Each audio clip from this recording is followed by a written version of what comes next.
하나님의 질문이라는 제목으로 또 말씀 같이 나누도록 하겠습니다. 우리 지난주에 말씀드렸던 바와 같이 중독이라는 것이 굉장히 무서운 겁니다. 무언가의 중독에 빠지게 되면 우리 내 주변의 사람들과의 관계가 단절되고 나 자신도 굉장히 피폐해지게 됩니다. 그리고 그 단절됨을 통해서 나 자신은 헤어나오지 못하게 되는 그런 어려움에 빠지게 되고 내가 빠진 그 중독에 더 깊이 들어가게 되는 그런 안타까운 일들이 일어나게 됩니다. 지금 이스라엘 백성들은 우상 숭배의 중독에 빠져 있습니다. 이스라엘 백성들이 헤어나오지 못하고 있는 이 우상 숭배의 중독으로 인하여서 자기 자신은 더욱더 힘든 삶을 살게 되는 것이고, 또 그들이 우상을 숭배하는 것은 좀 잘 먹고 잘 살기 위한 그런 방책이었음에도 불구하고 나아진 것은 하나도 없고 관계는 더욱더 나빠집니다. 그 관계가 누구와의 관계일까요? 하나님과의 관계는 더욱더 나빠지기 시작을 하는 것입니다. 이스라엘 백성들이 과거에 자기 조상들의 삶들도 가만히 들여다보면은 이런 중독에 빠져서, 우상 숭배의 중독에 빠져서 힘들고 어려웠던 그런 경험들을 저들 다 알고 있음에도 불구하고 저들은 그런 과거의 역사 속에서 하나님을 믿고 하나님과의 관계를 더욱더 소중히 해야 된다라고 하는 그런 교훈은 다 잊어버리고 만 것입니다. 결국 이스라엘 백성들은 하나님과의 관계도 멀어지게 되었습니다. 그렇게 된 이유는 딱 한 가지, 중독 때문에 그렇습니다. 우상 숭배의 중독이 그만큼 무섭다라는 것입니다. 그렇다면 하나님의 입장에서는 그 우상 숭배의 중독에 빠진 이스라엘 백성들을 어떻게 보고 계셨을까요? 물론 안타깝게 보고 계셨겠죠. 이스라엘 백성들이 그동안 수없이 반복되었던 것이 무엇이냐면은 그들이 우상 숭배라는 죄에 빠지게 되고 하나님은 그들을 치시죠. 그럼 그들은 살려달라고 부르짖게 되고, 그러면 하나님께서 사사를 보내주신다라고 하는 이런 악순환의 고리가 계속적으로 반복되고 있는데, 오늘 본문 속에서도 그러한 악순환의 고리가 또다시 등장을 하게 되었다는 것입니다. 아비멜렉의 통치 이후에 일어났던 그런 일들, 어떤 일들이 일어나게 되었는가, 이스라엘 민족 가운데 또 어떤 안 좋은 상황이 펼쳐지게 되었는지를 한번 살펴보기를 바랍니다. 또 힘든 상황이 지속되고 있습니다. 하나님의 저런 진노가 임하게 되는 거죠. 그럼 이스라엘 백성들은 뭐 하게 될까요? 또 기도하겠죠. 그런데 이번에는 하나님의 반응이 좀 다릅니다. 지금까지는 기도하면 하나님께서 들어주셨습니다. 그런데 이번에는 어떠했냐면 기도했더니 하나님의 반응이 조금 이상하게 나와요. 그것을 우리가 잘 잡아 보아야 된다는 이야기죠. 우리 10절 말씀 한번 보시죠. 이스라엘 자손이 여호와께 부르짖어 이르되 우리가 우리 하나님을 버리고 바알들을 섬김으로 주께 범죄하였나이다 하니 라고 말합니다. 여러분, 이 말은 지금 계속해서 반복적으로 나오고 있는 말이에요. 지금 네 번째 나오고 있는 말인데, 이 말이 이제 지겹지 않습니까? 또 이 말이가 이런 말 나옵니다. 여러분, 이스라엘 자손이 여호와께 부르짖었다 그랬으니까 이건 회개예요. 또 하나님이 원하시는 기도예요. 문제는 무엇이었냐면은 이스라엘 민족이 우상 숭배의 중독에 빠지고 있는 그 순간에도 누군가는 하나님과의 바른 관계를 맺고 있었다는 게 중요합니다. 이스라엘 전체가 다 우상 숭배를 한 것이 아니라 그 중에서도 깨어있는 사람이 있었다는 이야기죠. 우리 아합 시대 때에 바알에게 다 모든 백성들이 숭배하고 바알에게 그렇게 경배하며 우상 숭배에 빠졌을 때에도 하나님께서 바알에게 무릎 꿇지 않았던 7천 명의 용사들을 숨겨 놓으셨고 그들을 통해서 새롭게 시작하고자 하는 그런 하나님의 능력이 나타나지 않습니까? 오늘 본문 속에서도 이스라엘 자손이라고 했을 때 이스라엘 자손이 예전처럼 전체가 다 부르짖은 것이 아닙니다. 소수의 사람, 몇몇의 사람, 이대로는 안 되겠다라고 영적으로 깨어있는 사람들이 여러분 그 자신의 문제를 정확하게 짚어보면서 그렇게 하나님께 나아가기 시작했다는 것입니다. 이스라엘에서 말씀의 등불이 완전히 꺼지지 않았다는 것을 알게 되는 거죠. 여기에 희망이 있는 겁니다. 여러분 가정 가운데 어떤 어려움이 있습니까? 여러분 한 사람이 깨어있는 사람은 있긴 있어야 됩니다. 다 퍼지면 안 되는 거예요. 다 막 주눅 들어서 다 막 죄에 빠져가지고 그렇게 되면 가정이 다 엉망진창이 되어버립니다. 그 중에도 한 사람은 깨어 있어야 된다는 거예요. 깨어 있어서 하나님께 이렇게 간절히 10절의 말씀처럼 기도하는 사람이 있어야 된다는 거죠. 교회도 마찬가지죠. 교회에서도 깨어 있는 사람이 있어야 된다는 얘기예요. 누굽니까? 오늘 나온 여러분들입니다. 아멘. 예, 여러분들이 깨어서 기도하는 사람들이에요. 누구를 위해서 기도합니까?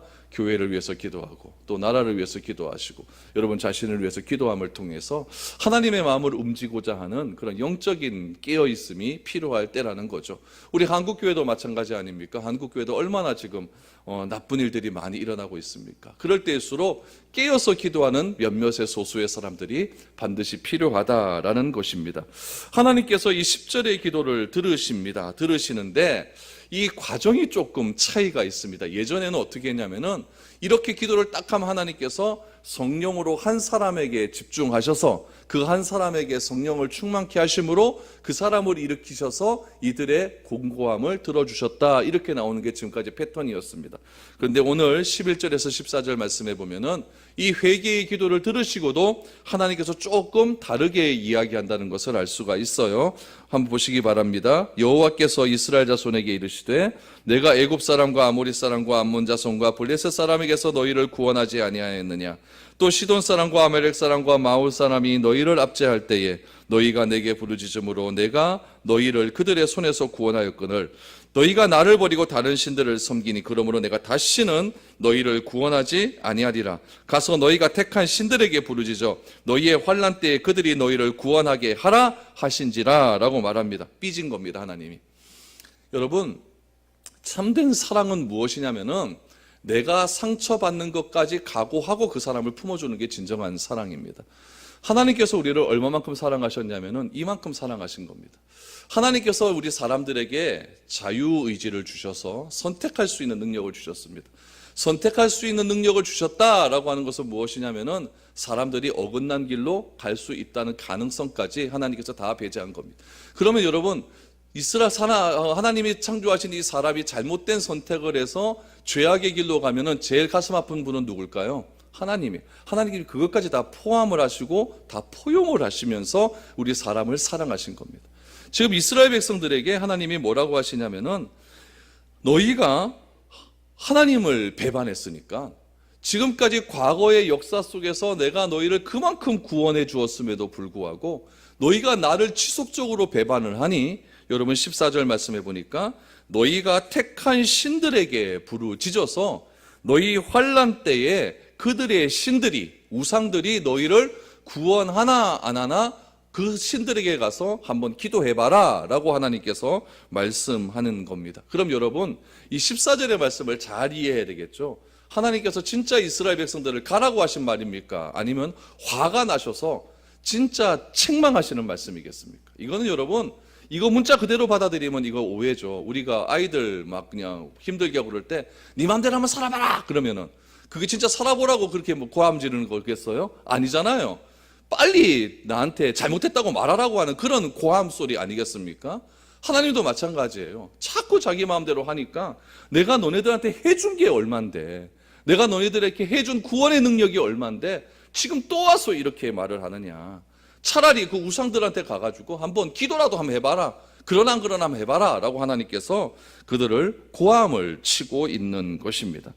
여러분, 하나님은 이 회개의 소리가 이스라엘 백성들이 10절에서 한 이스라엘 자손의 여호와께 부르짖어 이르되 라고 하는 이 회개의 소리가 이스라엘 전체가 부르짖는 그런 회개의 소리가 아니라는 것을 알고 있습니다. 소수의 사람이, 이스라엘 민족 전체가 지금 괴로워하고 힘들어하고 있는데, 지금 우상 숭배에 빠져 있는데, 그래도 하나님을 붙들고 있는 소수의 사람들이 와서 하나님께 부르짖고 기도했다라는 것을 하나님께서 기쁘게 여기시고 있는 겁니다. 그럼에도 불구하고 하나님께서는 이스라엘 전체가 와서 회개했으면 얼마나 좋겠는가라고 하는 그런 바람이 있다는 이야기죠. 그래서 하나님께서는 무엇이라고 말을 하냐면은 이 고질병을 좀 뿌리채 뽑아야 되겠다는 이야기죠. 부르짖으면 하나님께서 사사 보내주시고, 사사 보내주시면 또 그들을 통해서 구원하시고, 또 얼마간의 평화가 있고, 평화가 있은 다음에 또 얘네들이 또 죄를 범하고, 이런 악순환의 고질병들을 하나님께서는 이번에는 좀 뿌리채 뽑아버리기를 원하시고 있는다는 겁니다. 그래서 오늘 이 14절의 말씀은 이스라엘 백성들을 하나님께서 구원하지 않겠다라고 선언하신 장면이 아니라 이스라엘 백성에 대한 진노가 지금 굉장히 크다는 것을 알 수 있는 그런 대목입니다. 그런 마음은 하나님께서 이스라엘 백성들이 회개를 하자 하나님께서 이제 11장에 보면은 한 명의 사사를 또 불러 일으켜 세우십니다. 입다라고 하는 사사를 불러 일으켜 세우셔서 그로 하여금 이스라엘 백성들을 또 구원하시는 장면을 통해서 하나님께서 이것은 이스라엘 백성들을 버리겠다는 것이 아니라 화가 나심을 통해서 그들이 하고 있는 고질병에서 다시 한번 회복하고자 하는 하나님의 간절한 사랑이 담겨져 있는 그런 메시지라는 것을 알게 됩니다. 그래서 여러분 11절 말씀을 자세히 한번 보십시오. 거기서 보면은 이스라엘의 과거의 역사를 말씀하시는데 하나님께서 제일 처음에 누구의 손에서 구원해 주셨다? 애굽 사람과 아모리 사람에서 구원해 주셨다라고 합니다. 애굽 사람에서 구원한 것은 언제 구원했죠? 이집트에서 출애굽할 때 구원을 했죠. 아모리 사람의 손에서는 언제 구원했습니까? 가나안 7족속 중에 아모리 사람이 있지 않습니까? 그러니까 출애굽할 때 내가 너희를 구원했고 가나안 땅 점령할 때 내가 너희에게 승리를 주었다라고 말을 합니다. 또 어디를 나옵니까? 블레셋 사람이라고 나옵니다. 블레셋 사람이라고 하는 것은 우리 사사기 3장 31절 말씀해 보니까 블레셋 사람을 삼갈이라고 하는 소모는 목동이 하나 있었어요. 그 사람이 지팡이를 가지고 블레셋 사람을 죽였던 그런 일들이 사사기 3장 31절에 나오는데 그 삼갈이라고 하는 사사를 통하여서 너희를 내가 구원해 주지 않았느냐라고 하는 메시지가 담겨져 있습니다. 또한 사사기 4장 말씀해 보니까 드보라라고 하는 사사가 나오는데 이 드보라라고 하는 사사는 누구의 손에서 구원해 주었냐면은 시돈 사람이었던 시스라의 손에서 그들을 구원하셨다라는 것이 나옵니다. 그래서 이 시돈 사람이라고 하는 것은 시돈 사람 시스라라고 하는 그런 장군이 있었는데 그 사람의 손에서 내가 너희를 드보라를 통해서 구원하지 않았느냐라고 하는 그런 말이죠. 또 마온 사람이라고 나옵니다. 이 마온 사람은 미디안을 가리켜요. 미디안을 가리키니까 우리 미디안과의 전쟁에서 승리했던 사람 누굽니까? 사사 기드온이죠. 그렇죠? 기드온을 통해서도 내가 얼마 전에 너희를 구원하지 않았느냐라고 말을 하고 있는 겁니다. 결국 이 말은 무엇이냐면은 출애굽 때부터 바로 얼마 전까지 너희가 부르짖을 때마다 기도했던 내가 너희를 구원했다는 거죠. 출애굽할 때도 하나님께서 어떻게 구원하셨습니까? 이스라엘이 부르짖는 소리를 하나님께서 하늘에서 들으시고 누구를 준비하십니까? 모세를 준비하셔서 그 모세를 통해서 이스라엘을 구원하시는 그런 놀라운 역사가 일어나지 않습니까? 그러니까 하나님은 이런 이야기를 하시면서 그들에게 질문하는 것이 무엇이냐면은 이렇게 여러 차례 놀라운 구원의 은혜를 내가 너희에게 베풀어 주었다는 이야기죠. 그렇다면은 이 정도 했으면 너희들도 뭔가 변하는 것이 좀 있어야 된다는 거 아닙니까? 내가 이만큼 해줬으면 상대방도 나한테 좀 이 정도 해줘야 뭐가 좀 관계가 이루어지는 것 아니겠어요?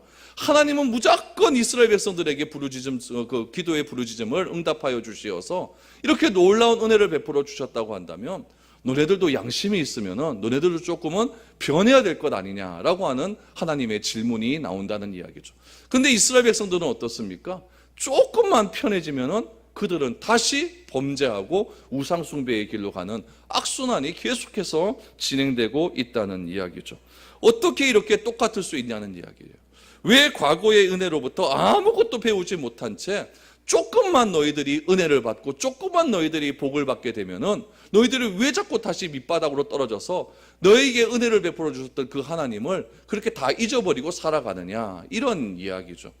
우리가 사람과의 관계를 맺고 좀 관계 속에서 좀 서운할 때도 이런 것 아닙니까? 과거에 내가 이 사람에게 정말 많은 것들 베풀어 주고 은혜를 베풀어 줬는데 이 사람이 또 결정적인 순간에 과거에 내가 베풀어 줬던 그런 은혜들은 다 까먹어 버리고 지금 내가 한마디 한 것 같고 막 그냥 서운하다라고 말을 하면서 막 그렇게 관계가 틀어지는 경우도 우리 주변에 많이 있지 않습니까? 오늘 하나님의 경우가 바로 그런 경우입니다.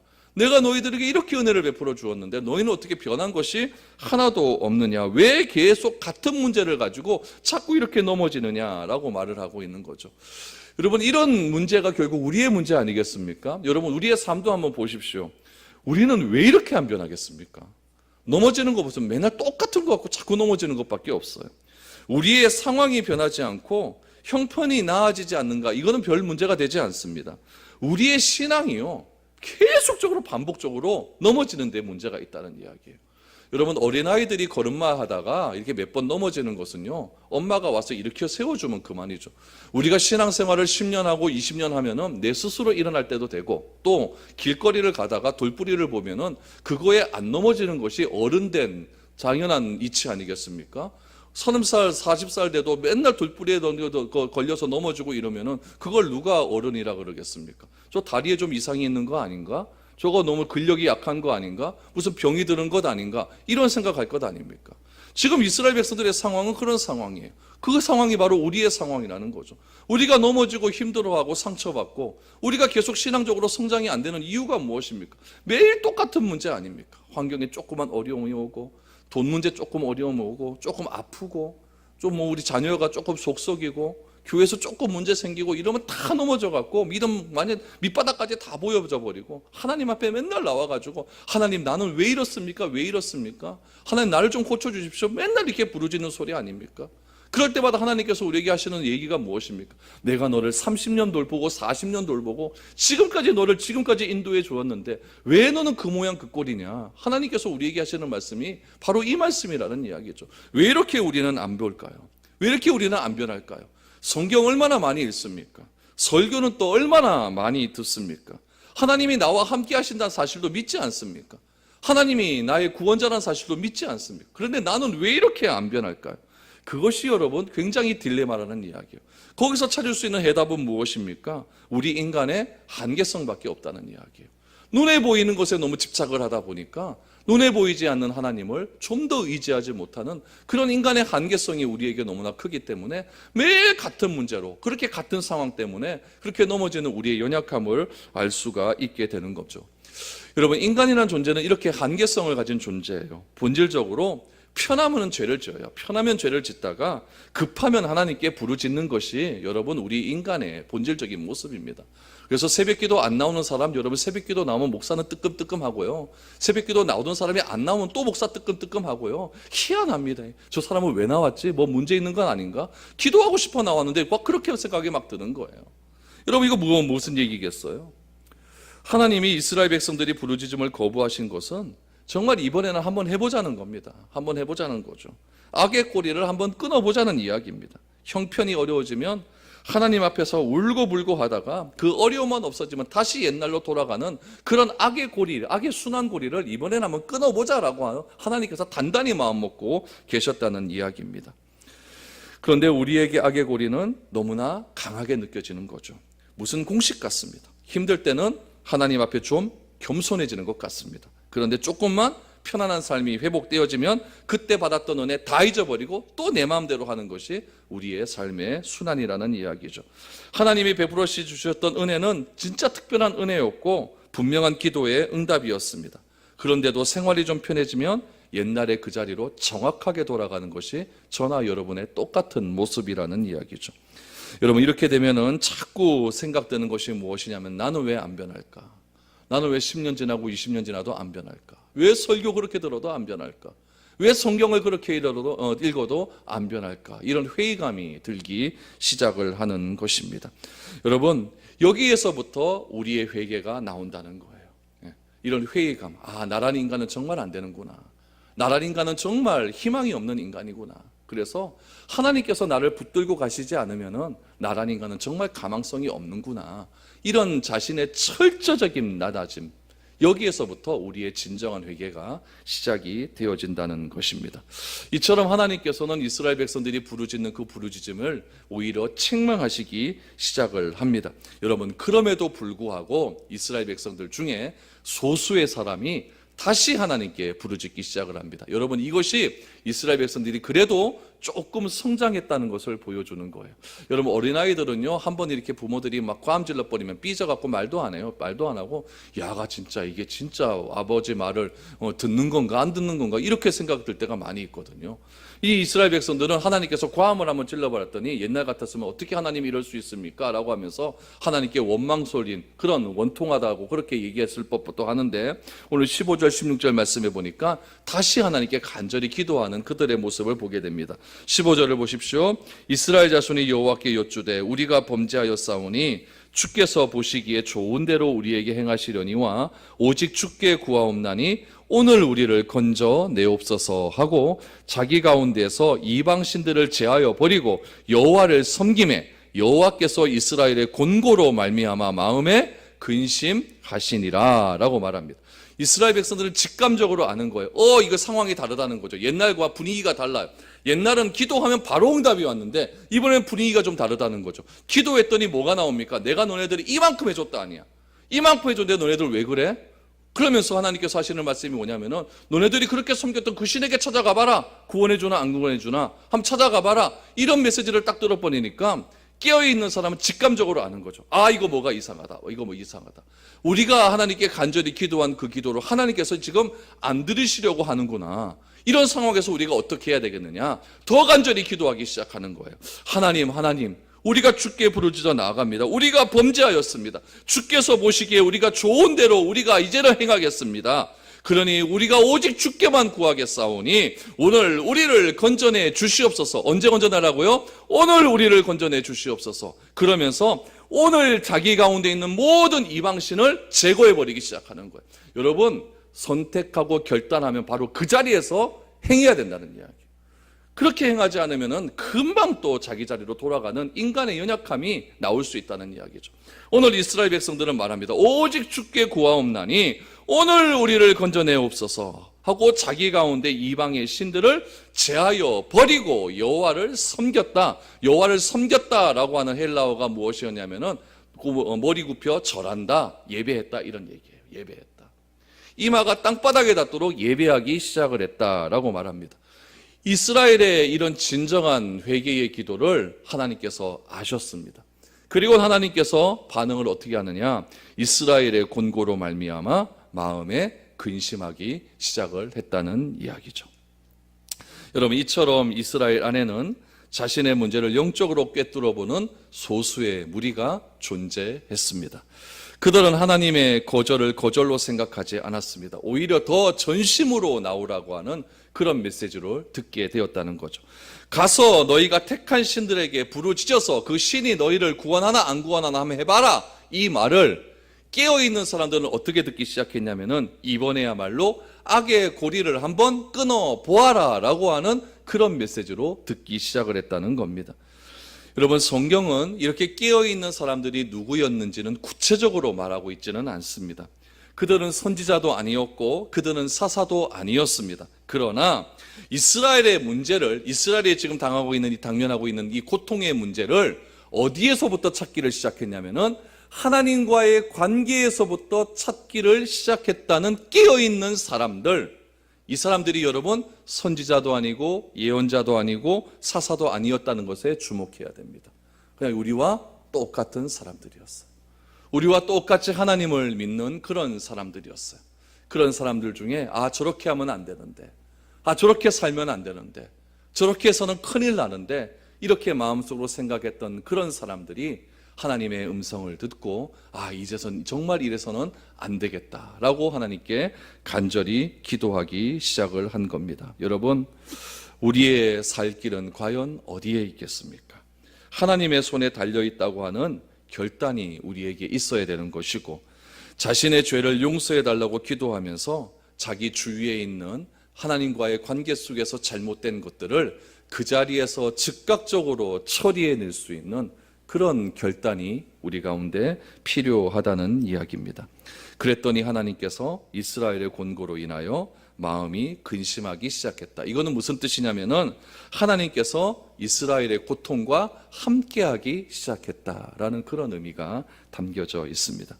이스라엘은 우상 숭배를 함을 통해서 고통 속에 있었어요. 하나님의 위로는 이미 그들의 마음속에 임하기 시작했다라고 하는 그런 메시지가 바로 16절에 나오는 이스라엘의 곤고로 말미암아 마음에 근심하기 시작했다. 여러분, 하나님의 위로가 언제부터 출발이 되어집니까? 내가 철저하게 자복하고 결단하여서 하나님과의 관계의 문제에 있어서 가로막고 있는 것을 그 자리에서 치울 때 하나님의 위로는 그때로부터 출발되어진다라는 것을 꼭 기억하시기를 바랍니다. 내가 왜 변화되지 않을까? 나는 왜 은혜가 임하지 않을까? 라고 고민하는 사람은 오늘 이 15절 16절 말씀을 집중해서 묵상하시기를 바랍니다. 오늘 처리해야 됩니다. 오늘 이 시간 결단해야 됩니다. 끊어버릴 것 끊어버리시고, 치워야 될 것 치우시고, 우리 하나님께 온전히 섬기며 나아갈 때에 하나님께서 우리에게 진정한 위로를 허락해 주신다는 것을 기억할 수 있기를 바랍니다. 이런 회개의 운동이 막 일어나고 하나님의 위로가 임하기 시작한 그때에 어떤 일이 있게 되었습니까? 17절 18절입니다. 그때에 암몬 자손이 모여서 길르앗에 진을 쳤으므로 이스라엘 자손도 모여서 미스바에 진을 치고 길르앗 백성과 방백들이 서로 이르되 누가 먼저 나가서 암몬 자손과 싸움을 시작하랴. 그가 길르앗 모든 주민의 머리가 되리라 하니라 라고 말합니다. 여러분, 이스라엘의 회개가 시작되었다 그랬죠? 회개가 시작된과 동시에 무엇이 또 시작되었다? 하나님의 위로가 임하기 시작했습니다.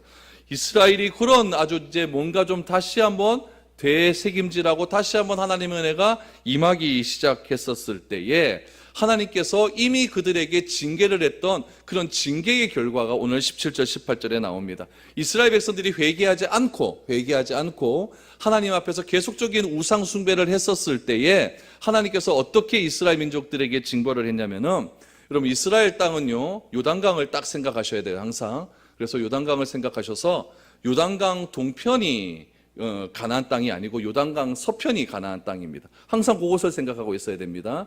요단강 서편이 어디냐면은 요단강 건너서 들어가야 될 가나안 땅이에요. 그래서 요단강 동편에는 무엇이냐면은 모압 땅이 있고 암몬 족속의 땅들이 있습니다. 오늘 본문 말씀에 보니까 암몬 자손이 모여서 길르앗에 진을 쳤다라고 말을 하기 시작을 합니다. 하나님께서 암몬 자손에게는 어느 땅을 정복하게 할 수 있도록 해주셨냐면은 요단강 동편 땅을 주셨습니다. 동편 땅을 주고, 또 블레셋 사람에게는 요단 서편에 있는 가나안 땅을 하나님께서 이스라엘 백성들을 징벌하기 위해서 주었는데, 그 요단 동편과 요단 서편에 있는 암몬 자손과 블레셋 자손들을 구원하기 위해서 하나님의 본격적인 구원의 사건이 시작되기 시작합니다.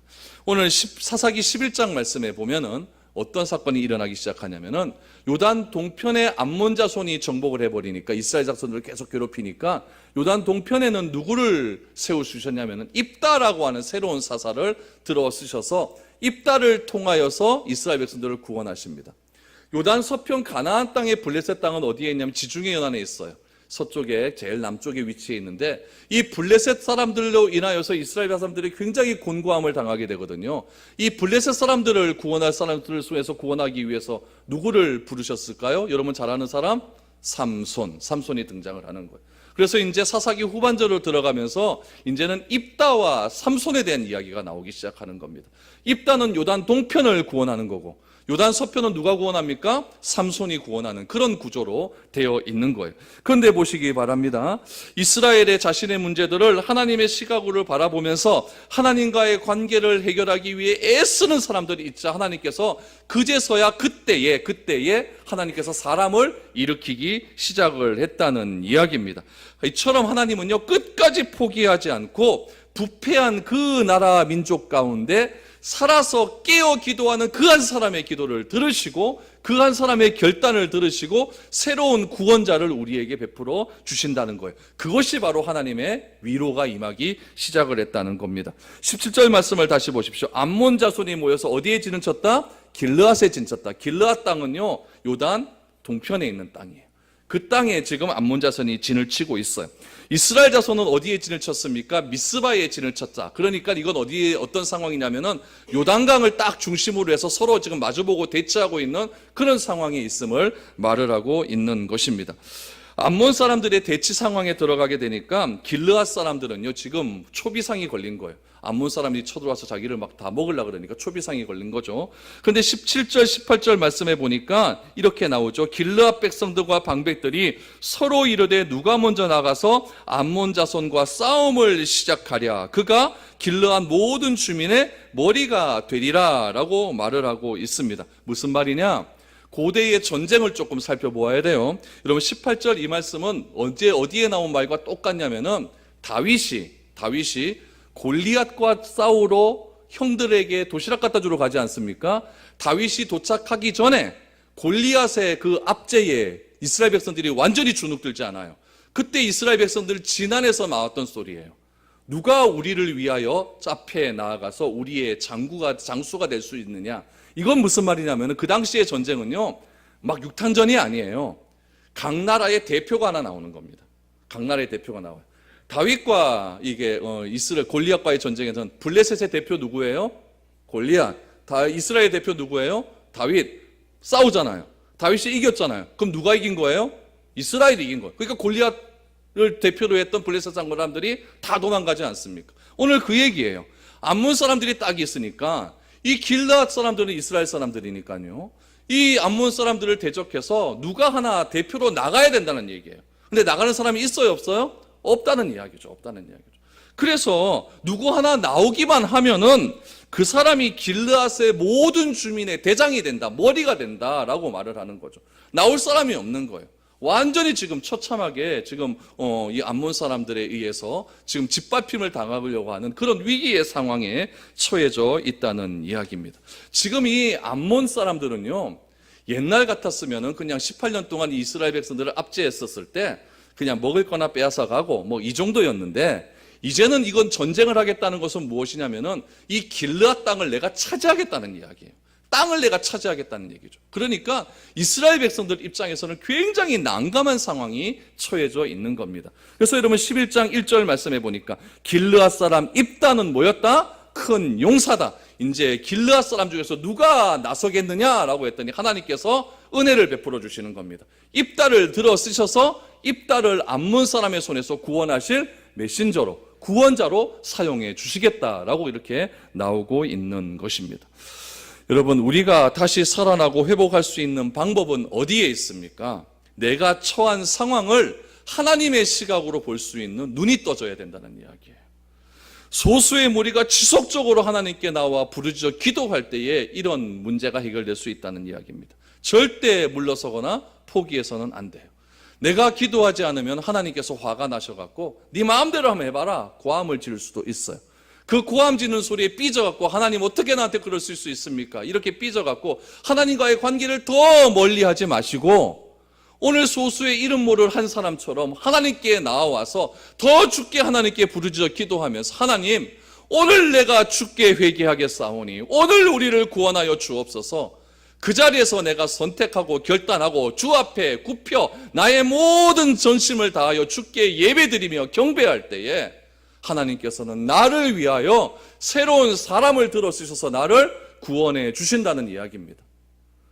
내가 어떻게 할지 몰라서 우리 길르앗 사람을 위해서 나를 위하여 누가 하나 좀 대표해서 나갈 사람이 있을까? 누가 나를 인도해 줄 수 있을까? 그렇게 부르짖으며 기도할 때에 하나님께서는 반드시 한 사람을 들어 쓰셔서 나를 구원해 주시고, 이 교회를 구원해 주시고, 여러분의 가정을 구원해 주시고, 이 나라의 교회와 이 나라 민족을 구원해 줄 줄 믿습니다. 그것이 오늘 우리에게 주시고자 하는 메시지라는 거예요. 한 사람의 기도의 능력이, 깨어서 기도하는 사람의 능력이 그렇게 귀하고 소중하다는 이야기입니다. 어떻게 될지 모릅니다. 어떻게 될지 몰라요. 그런데 나중에 우리가 천국에 가서 하나님께 다 하나님으로부터 그런 귀한 메시지를 들을 때, 이거 4월 어느 날 너희들이 수요일 날 나와서 그렇게 간절히 기도했던 그 기도의 소리를 내가 듣고, 내가 너희 가정을 치유하였다, 내가 너희 나라를 치유하였다, 이 나라 이 교회를 치유하였다, 이런 메시지를 내가 알게 된다면 얼마나 그것이 감격적인 일이고 얼마나 그것이 하나님 앞에 감사할 그럴 일이겠습니까? 나 같은 한 사람의 기도를 통하여서 하나님께서 우리를 구원하여 주신다고 하는 그런 놀라운 은혜가 오늘 메시지 속에 담겨져 있는 겁니다. 여러분, 평안할 때 조심하십시오.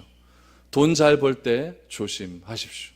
모든 일들이 순조롭게 잘 이루어져 나갈 때에 그때일수록 또 하나님께 나와 기도하십시오. 그러면 하나님께서 여러분 간절한 우리의 마음을 들으시고 우리를 겸손하게 만들어 주실 것입니다. 그렇게 하지 않으면은 내 삶 속에 블레셋 사람들이, 암몬 사람들이 자꾸만 찾아와서 나로 하여금 그것만 의지하며 삶을 살아라고 그렇게 외치는 그런 메시지 속에서 내가 그쪽으로 넘어갈 수밖에 없는 그런 연약한 인간의 모습을 또다시 발견하게 될 것입니다.